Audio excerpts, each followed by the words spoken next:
Office থেকে যখন বাসায় ফিরছিলাম কেন যেন কলিজা ভাজি খেতে মন চাচ্ছিল আর প্রচন্ড খিদেও ছিল। বাসায় ঢুকে ব্যাগটা রেখেই ফ্রিজ থেকে কলিজা খুলে নিলাম আর তারপর ভাবছিলাম রান্না যে করব সব মশলাপাতি আছে কিনা। আর সবচেয়ে বড় প্রবলেম যেটি পেঁয়াজ কাটা। কলিজা ভাজিতে অনেক বেশি পেঁয়াজ দিতে হয়, কিন্তু আমি ডিসাইড করলাম পেঁয়াজ তো কাটা যাবে না।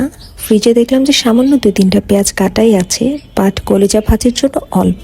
ভাবছিলাম সমস্যা নেই, যেরকমই হোক ভাজিটা করেই নেই, কারণ এত খিদে ছিল আমার মাথায় কোনো কিছু কাজ করছিল না। তারপর নিয়ে নিলাম চাল, ভালোভাবে ধুয়ে চুলায় বসিয়ে দিলাম। ভাত বসিয়ে সবকিছু রেডি করে নিচ্ছিলাম। কলিজাগুলোকে ভালোভাবে আবারও একটু ধুয়ে নিচ্ছি, যদিও আমি ফ্রিজে রাখার আগে খুব ভালোভাবে কমপ্লিটলি ক্লিন করেই রেখেছি।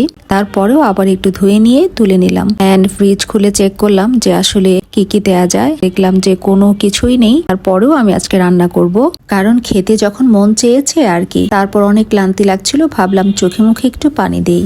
যথারীতি আমার বারান্দায় বাগান বিলাসের সাথে দেখা করে চলে এলাম ওয়াশরুমে একটু পানি দিব। বাট মাই গড, আয়নায় নিজের চেহারাটা দেখাই যাচ্ছিল না। এত বেশি ক্লান্ত আর মলিন লাগছিল। আর অফিসে অনেক বেশি চাপ যাচ্ছে, আমাদের আসলে স্পোর্টস অ্যাক্টিভিটিস যাচ্ছে ইয়ারলি। তো 4-5 ঘন্টা আসলে এক টানা কড়া রোদে থাকতে হচ্ছে। তো বুঝতেই পারছেন কি পরিমাণ সানবার্ন হচ্ছে। তো সানবার্ন, স্ট্রেস সবকিছু মিলিয়ে আসলে একেবারেই চেহারা যে কি পরিমাণ খারাপ হয়েছে আয়নার সামনে গিয়ে আসলে টের পেলাম। আর এমনিতেই এত ব্যস্ত থাকি, আসলে আমার মনে হয় না যে খুব ভালোভাবে আজকাল নিজেকেও দেখা হয়। তো এই আর কি, আমি একটু চোখে মুখে একটু পানিটা ভালোভাবে ছিটিয়ে নিলাম, তারপর একটু আরাম লাগছিল।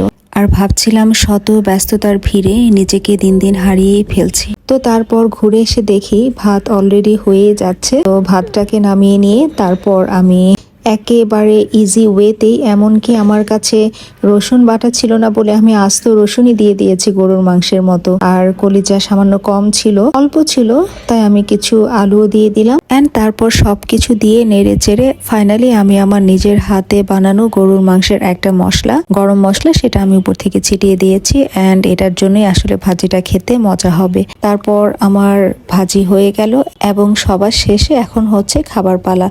একদম গরম গরম ভাত প্লেটে তুলে নিলাম, একদম ধোয়া উঠে আসছিল। আর শীতকালে গরম ভাত যে কি মজা। তো যাই হোক, ধোয়া ওঠা গরম ভাত এবং পাশাপাশি চুলায় থাকা অবস্থাতেই আমি আসলে কলিজা ভাজি নিয়ে নিচ্ছিলাম। আলহামদুলিল্লাহ, আলহামদুলিল্লাহ, সৃষ্টিকর্তার কাছে অনেক অনেক শুকরিয়া, আল্লাহ তাআলা সুস্থ রেখেছেন। এখনো আসলে শত ব্যস্ততার মধ্যেও, স্ট্রেসের মধ্যেও নিজের হাতে দুটো রান্না করে খেতে পাই। তো সৃষ্টিকর্তার কাছে সবসময় একটাই দোয়া করি যে আল্লাহ যখন যে অবস্থাতেই রাখো, অন্তত সুস্থতাটা সব সময় কামনা করি। সৃষ্টিকর্তার কাছে একটাই চাওয়া যে আল্লাহ যেমনই রাখো যেন সুস্থ রাখো। তো যাই হোক, আপনাদের সাথে গল্প করতে করতে কিন্তু আমার রান্নাটা হয়েই গেল অ্যান্ড খেয়েও নিলাম। সবাই অনেক অনেক ভালো থাকবেন। আল্লাহ হাফিজ।